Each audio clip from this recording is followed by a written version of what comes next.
مہدی مرزا ابن جعفر مرزا.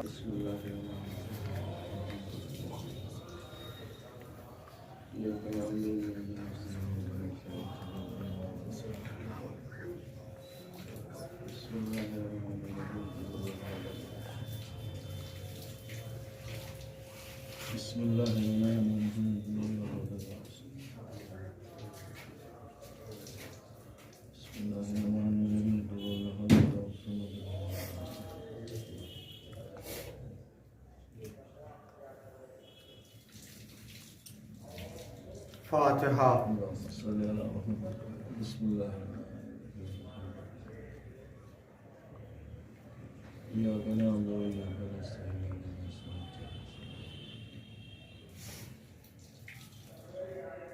لا حول ولا قوة إلا بالله العلي العظيم. أعوذ بالله من الشيطان اللعين الرجيم. بسم الله الرحمن الرحيم. الحمد لله رب العالمين. الصلاة والسلام على آباء الحسين وبنات الحسين ووجداء الحسين وأولاد الحسين أبي القاسم محمد. اللهم صل على محمد وآل محمد وعلى آل بيت الطيبين الطاهرين المعصومين المظلومين المنتخبين المنتجبين من يوم هذا إلى قيام يوم الدين. أما بعد فقد قال الله تعالى في كتابه المحكم وقوله الأحسن. بسم الله الرحمن الرحيم. ادعوني استجب لكم. صلوات ونعوذ اللهم صل على محمد وآل محمد. عزیزان محترم، برادران عزیز، بزرگان ملت، ماتمداران سید الشہداء، سوگواران جناب سیدہ سلام اللہ علیہا،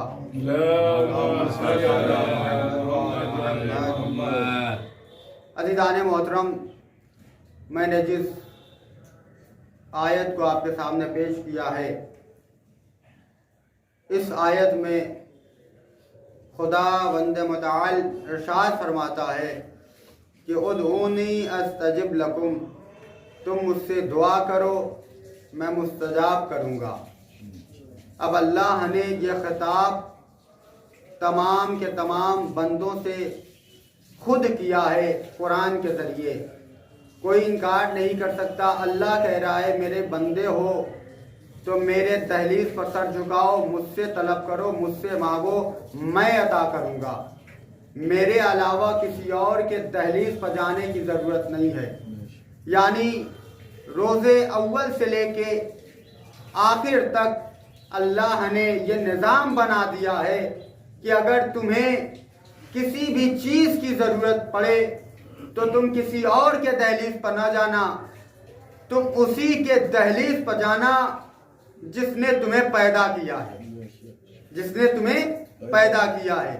اب عزیزان محترم، آج کے دور میں اگر انسان خود اللہ کو بھول کر مخلوق کے دروازے پر جائے تو یہ خود اپنی توہین نہیں کر رہا ہے بلکہ اللہ کی توہین کر رہا ہے. کوئی بھی انسان ہو، اگر اللہ کے دہلیز کو چھوڑ کر کسی کے دہلیز پر چلا گیا اور وہاں پہ مانگنے لگا، ہاتھ جوڑنے لگا اور اس سے التجا کرنے لگا تو گویا اس نے اللہ کے فرمان کا انکار کیا اور اللہ کو اس آدمی سے زیادہ کمتر بنا دیا. یہ تو دور دنیا ہے. ہر انسان جانتا ہے کہ اگر کوئی بھی انسان قرآن کی ایک آیت کو جھٹلا دے تو پھر وہ دائرہ اسلام سے خارج ہو جاتا ہے. تو عزیزان محترم، یہ قرآن کی آیت کھلے طور پہ اعلان کر رہی ہے. اللہ کہہ رہا ہے تم میرے پاس آؤ، مجھ سے مانگو. ادعونی استجب لکم، تم مجھ سے دعا کرو میں قبول کروں گا. اللہ نے پہلے مقام میں دیکھیے عزیزان محترم، خود جناب آدم علیہ السلام، بات آ گئی تو بیان کرتا چلوں، جناب آدم علیہ السلام نبی ہیں، پہلے نبی ہیں روئے زمین کے، روئے زمین کے پہلے نبی ہیں. مگر عزیزان محترم خود